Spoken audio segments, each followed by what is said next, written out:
Welcome to today's video. In this video, you will work through a Next-Gen NCLEX-RN case focused on the management of hypertension. You will apply the clinical judgment measurement model, evaluate high-risk medications, identify unsafe provider orders, and prioritize nursing actions. Follow the case in this video, and let's review the questions together. A 64-year-old client presents to the emergency department with uncontrolled hypertension. The medical history includes chronic hypertension, stage 3 chronic kidney disease, and heart failure with preserved ejection fraction. Home meds: losartan 100 mg by mouth daily, amlodipine 10 mg by mouth daily, furosemide 40 mg by mouth daily. Assessment: BP 188 over 112, heart rate 86, respiratory rate 20, SpO2 was 95% on room air, and weight increased by 2.5 kilograms in 1 week. Labs: potassium 5.8, creatinine 2.3, BUN 42, BNP 680.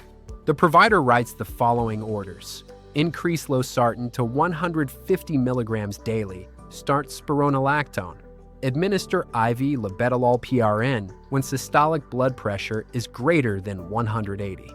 You can pause the video and identify the most important clinical cues. Now, let's pay close attention to the following questions. Which assessment findings represent evidence of target organ involvement related to hypertension? Elevated BNP, weight gain, elevated creatinine, hyperkalemia, or elevated systolic blood pressure? An elevated BNP reflects cardiac strain and heart failure involvement. An elevated creatinine indicates renal target organ damage. These findings represent end organ involvement, not just elevated blood pressure. The other options do not represent target organ damage. Let's now look at the next phase of the question. Provider orders: increase losartan to 150 milligrams daily, start spironolactone, IV labetalol PRN when systolic blood pressure is greater than 180. For each proposed order, indicate whether it is appropriate or requires clarification. Now analyze the safety of these orders in the context of this client's kidney function and potassium level. Increasing the dose of an angiotensin receptor blocker and adding a potassium-sparing diuretic significantly increases the risk of life-threatening hyperkalemia in a client with chronic kidney disease. These orders require clarification. Intravenous labetalol is appropriate for controlled blood pressure reduction in this clinical setting. Now, to the next question.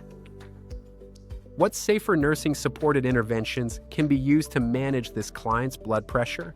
Now, pause the video and study the interventions and identify those that are applicable in this case.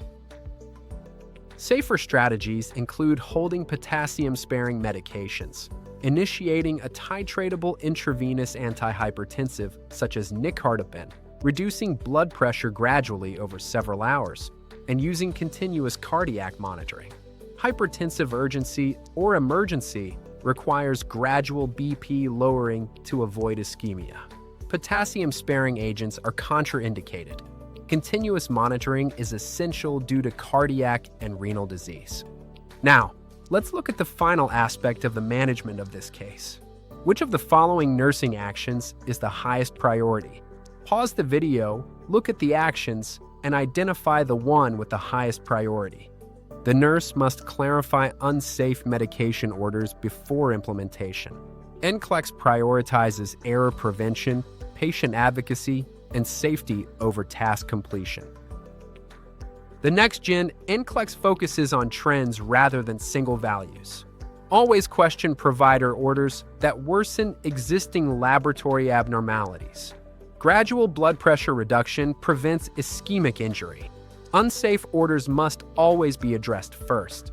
Mastering hypertension management requires clinical judgment, not memorization. Think critically, prioritize safety, and advocate for your patient. Thank you for watching this video and reviewing this case with us. Do join us again, and let's review more cases together. See you soon.